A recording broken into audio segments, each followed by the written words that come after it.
Hey everyone, this is Chris with Betting News. And not only is the Kentucky Derby the most exciting 2 minutes in all of sports, but it's also one of the best betting opportunities of the entire year, not just in horse racing, but in sports as a whole.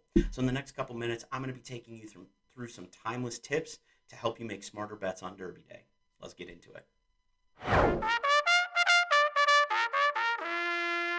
The first thing you need to understand is the Kentucky Derby is unlike any race these horses have ever run in before and will ever run in again. And there's a couple of reasons for that. First and foremost, you're talking about a 20 horse field. There's a lot of traffic, a lot of bad trips, and that means there can be a lot of chaos. On top of that, you're talking about unproven commodities. These are not the all stars of the sport. These are the up and comers. They're only 3 years old. They're in their sophomore year of racing. So they are still improving each and every day. And so that can lead to some really unusual performances. Horses take big steps up, some horses take steps back. And so you really need to project what they're going to do, not who they are at this point. And the last piece that's really unique about the Kentucky Derby is just the sheer number of fans that are present. Horses are used to running in front of 10,000, maybe, or maybe a couple thousand, 10,000 in their final prep races. And now in the Kentucky Derby, they're going to be running in front of 100,000 plus. With these temperamental animals, that can mean a lot more nervous energy expended before the race, and that can sometimes impact the performance of the horse during the race. So now that we know that this race is unique and extremely difficult to pick a winner in, how do we pick a winner? We want to play. How do we find our Derby horse? Well, there's a couple of things you can look for. First of all, this race is a long one. It's a mile and a quarter. So looking for a horse who has previous experience going long and having success at that distance. So I like to look for any type of prep race that's over a mile and an eighth. The way the calendar is set up, it's usually going to be their last race. You want to look for a horse that had success in their last race going a mile and an eighth or longer. You also want to look for stamina pedigrees, horses that have sires that are proven to go that distance, whether they ran in the Derby themselves, like American Pharoah, or whether they've produced classic winners in the past, like Into Mischief. These can be things that indicate that the horse will, in fact, go this longer distance.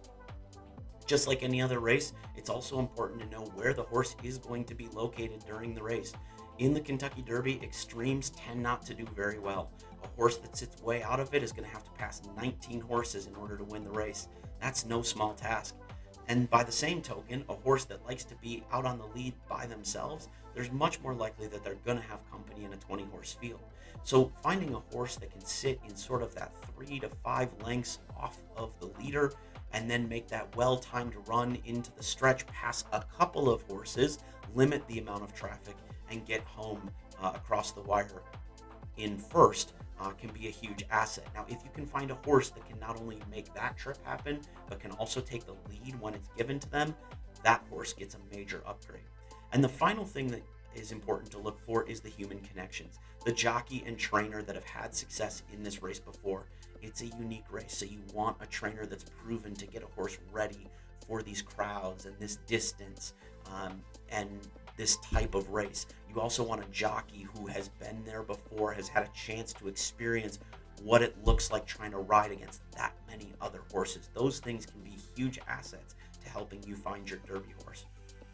Now, once you've picked your horse and you know who you like in the Kentucky Derby, then it's time to start placing some bets. And there's a lot of bets that you can place on the Kentucky Derby, whatever suits your personality. So the first is the win, place, and shows, which are great for the casual bettors, picking a single horse to come in first, first and second, or first, second, and third.